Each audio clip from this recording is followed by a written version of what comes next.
thầy ra xe không mấy bất nan này thốt đu ra mai chủ mệt hốc mệt sai đây và mưa mà chị bạn mấy côนี้คือกดตระการรั้วบ้านហើយគាត់ដាក់បាវាអត់ជាប់បាទម្ដងពីរដងបាទម្ដងទុកចោលបាទ3ដងប្រងផនចំណៃតែឃើញវាល្អស្ដាយវាបាទគាត់ចង់បានកូនវាគាត់ថាកូនរបស់វាមេរបស់វាគឺស្អាតមែនទែនបាទអញ្ចឹងកូននេះមានរូបរាងដូចនេះ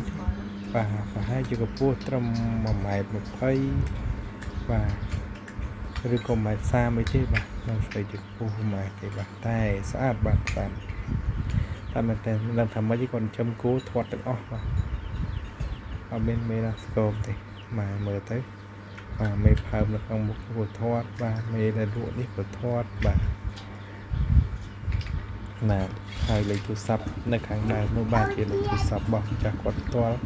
តែម្ដងបាទបើសិនជាត្រូវការអាចទំនាក់ទំនងទៅគាត់បានបាទចំពោះមេនេះណាគឺស្អាតណាបាទស្អាតមែនទែនតែម្ដងបាទ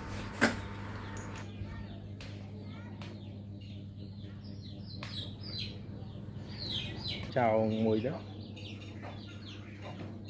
ដល់មួយថ្ងៃមួយដល់មួយថ្ងៃយើងដាក់មួយថ្ងៃប្រាប់ខ្ញុំដាក់មួយថ្ងៃ